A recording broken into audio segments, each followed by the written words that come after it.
Well, I always like large sensor compact camera. They offer the similar quality as a DSLR, as a mirrorless camera, but the body is so small. Excuse me? Just like a Micro4 GR3, that is my personal choice for photos. And then there's the Fujifilm X100, X100 Mark VI. I make a whole video about why I love Fujifilm X100. But what if you want zoom? They don't have zoom. And what if you want to make video as well? Their video features will be like that. But now you can with the new Panasonic L10. Zoom, good video, large sensor.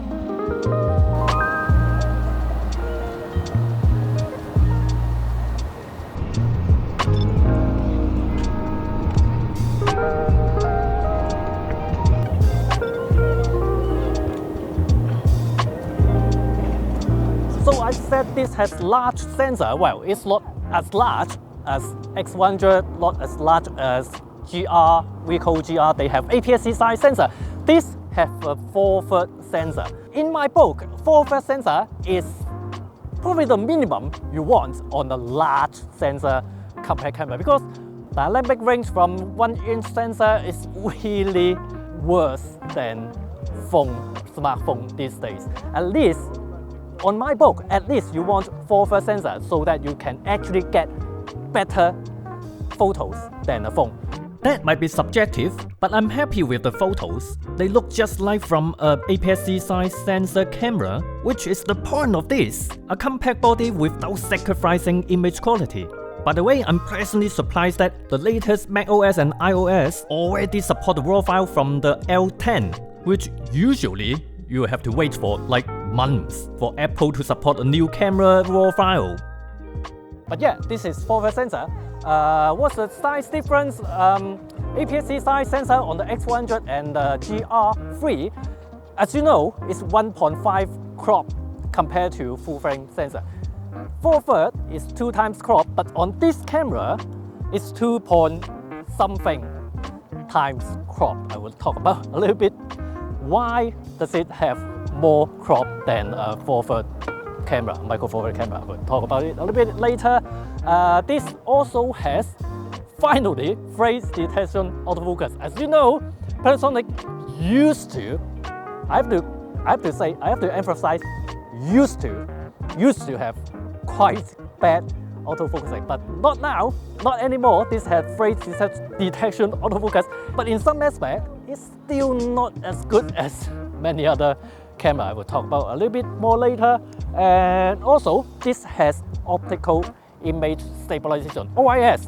So the lens OIS, but not the sensor shift in-body stabilisation. It have lens OIS. Also, the lens is pretty good. 10.9 to 34 millimeters, equivalent 24 to 75. Really useful zoom range. I usually prefer the simplicity of a prime lens, especially on a compact camera, but I can't deny that it is really convenient using a zoom lens. A useful one like that, 24 to 75. f1.7 to 2.8, pretty fast lens. You won't get much shallow depth of field though because of the smaller sensor than the GR and the Fujifilm X100. By the way, pretty impressive macro capability. Now, what do I mean that I said Panasonic autofocusing still not as good enough? I mean, I don't mean that it is no. The problem, I think, with Panasonic is the AF tracking, that kind of thing, because like on many other camera, I just stick it on AFC and AF tracking. I love it. I just point it at something, half press, and it just lock onto that, and it's AFC. With Panasonic, I've mentioned this in my Panasonic S1 Mark II review, that the AF tracking is still a bit weird, that every time you half press, it looks like it tries to recognize something out of nothing. The focusing square, it would just, every time it would just jump and change a little bit. And then other time when you try to compose your shot, it just lost it. It just, the focus point would just jump to somewhere else. Not always, but a lot of time. It's just really not reliable. This also have subject tracking, focusing on, recognizing human face or eyes, animal, bird, train, car, or something like that, bikes. One thing I found out is that I can use AF tracking and subject recognition on this camera. Then I can use the focusing square to pick who I want to focus on, and then I can move around in the frame. It will lock on that person. With subject tracking, it works really well. See how quick that was? I just pan my camera, avoid the person in front, put the square on the girl, half press, and it locked on. All that happened less than a second. The thing is that Panasonic AF tracking only works well with subject detection turns on. But with other cameras, I don't even have to turn on subject detection for the AF tracking to work. After all, it depends on how you use it, but I just need to point it out. So I really don't know why this is called L10, because this is obviously a successor of LX100. L10, Panasonic actually have a L10 before. It was a 4/3 sensor DSLR. But this is obviously LX100 successor, even though it's called L10, because the design is basically almost exactly the same. It's just a little bit bigger. Especially, it has the unique thing about LX100, the aspect ratio select switch. Yeah, basically the same as the previous LX100 Mark II, just with more pixels this time. So this is an exact clip from last review. The X-Spring actually fit right in. Yeah, it lets you select different aspect ratio, but it's not as simple as cropping the photo. For example, the 16:9 actually gives you more on both sides compared to a 4:3 picture, well, maybe except the 1:1. In fact, it's never used the whole sensor. In this way, it can keep roughly the same diagonal angle of view, well, maybe except the 1:1. So this is different than almost all other cameras. This you never actually get to use the whole sensor for photos. It's a quirk that, you can choose different aspect ratio for different photo that you take. To me, I rather crop it later. I do it all the time with many other camera as well. You just crop it. What's a big deal of it? Now the previous LX100 wasn't good at video at all. The 4K is cropped, the autofocus, you probably better use manual focus. That's not even my input. But now that's my input, it shoot 5.6K, vlog and everything. This could be a great vlogging camera. So side-by-side comparison, L10 is a 4/3 sensor, much smaller sensor than the full frame sensor on my S9. I try to have everything the same, so both of them shooting vlog, ISO 640, 100 of a second shutter speed, and f10. Let's test it a little bit more when I talk about the sponsor of this video, not VPN. When you're out and about, when you use public Wi-Fi, I always skeptic about public Wi-Fi, but then, you can't avoid them completely. And especially there are some so-called evil twins Wi-Fi attack, which happened for a long time already. But with NordVPN, you are completely protected from this kind of attack. You can also, of course, connect to so many NordVPN servers around the world, so then you can pretend that you are online from another country. So you can access TV program or sport event that is not available in your country or region. Using VPN also means that your ISP don't have your online activity because you are connected directly to the VPN server before the VPN server redirects you to the website that you go to. If you're interested, there's a QR code here or use the link in the description down below, and it is risk-free to try as well because they have 30 days money back guarantee. If you don't like it, within 30 days you can cancel it and take all your money back, basically a free trial. Now, if you sign up for 2 years, they also give you 4 months service extra for free. Now the video features I'm most curious about is the OIS. Is it good enough for this kind of like walking and talking shots? As I mentioned, it's only OIS, only lens OIS. There are no sensitive in-body stabilization. Also, there is a digital stabilization, of course, which only crop in a little bit. For some reason, the digital stabilization on the screen here doesn't look that good. I don't know, does it apply stabilization afterwards or something? So this is a quite handsome looking L10. Well, I have mentioned that the L10 is slightly larger than the LX100.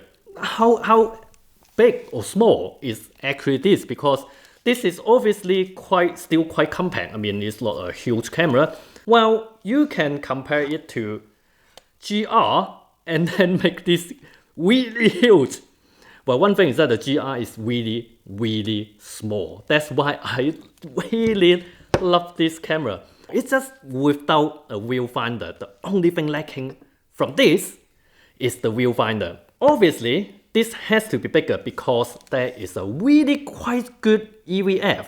And there's a zoom lens, of course. Another thing we can compare to make this look really big is that the S9 actually around the same size and even around the same thickness. Don't forget, this S9 is a full frame sensor. It has a full frame sensor. It makes you appreciate how small is the S9. Of course, the S9 doesn't have EVF, and of course, it won't be this small.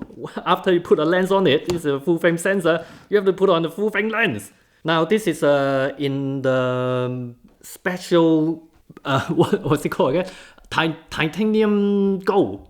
Personally, I rather the silver or the black one of the L10. Especially the black one, because when I reviewed the LX100 years ago and the LX100 Mark II, both of them are black.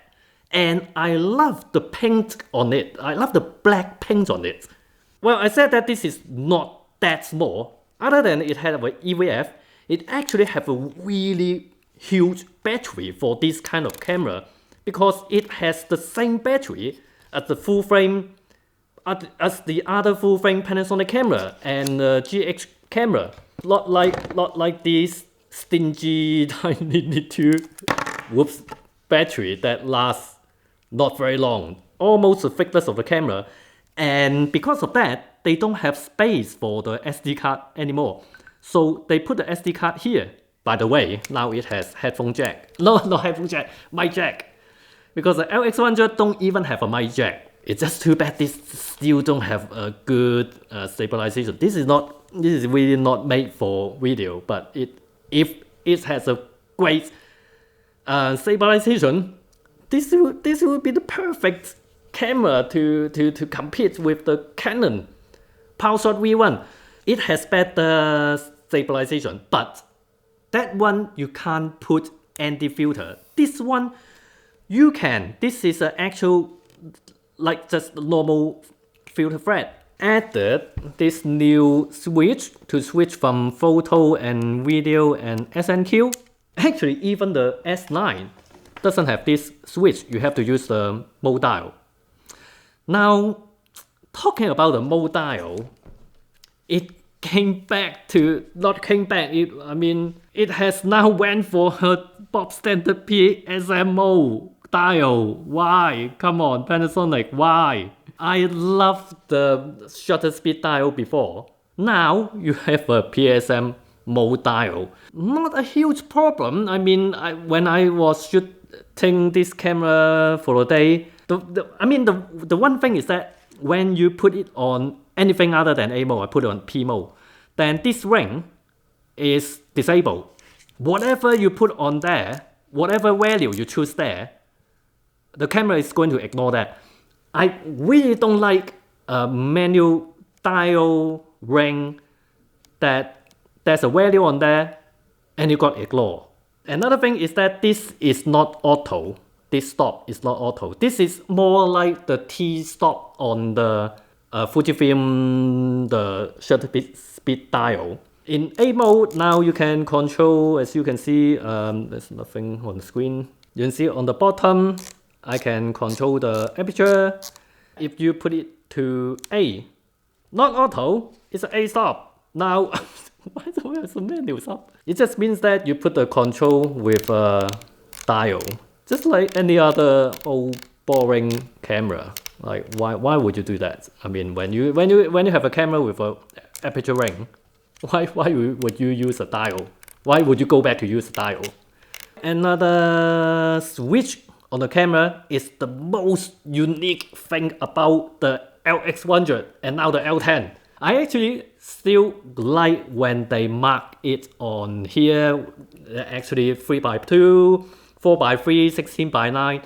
Even though I seldomly use them, it's a silly quirk of a camera that gives it character. But because now you can customize it, other than aspect ratio, you can customize it to change the detect subject. There's also real-time LUT, photo style, and set the zoom setting. This one actually is going to be quite useful. I mean, at first, I don't think any of these going to be useful. But then when I was shooting with this, like it remind me of using a compact camera zoom lens. Is that I have to zoom, I have to wait for it. And I have to look at the screen to see, oh, I want to zoom to that. It's just a little bit slow. Then it reminds me of that switch. The first dot is 24 millimeters and the second dot 35. It just zoomed to that setting. Then I can I want to take that scene and I know I'm going to use 50. So I just click from here to change, slap to that setting. Next shot, I want to use 35 and just one switch and it would be 35. Yeah, unexpectedly, this is actually quite useful to set a zoom setting. Despite the less than idle AF tracking I've mentioned, I still could get around it, and in fact, it is so slappy to shoot. Don't get me wrong, I love the LX100 and I do love this L10, and I've enjoyed shooting with it so much. This is a large sensor compact with EVF that you don't get on Ricoh GR, and with zoom lens that you don't get on the GR and Fujifilm X100. It looks like camera manufacturers are slowly getting back to compact camera. I really hope to see more premium compacts from now, and might as well bring back the GM series, please.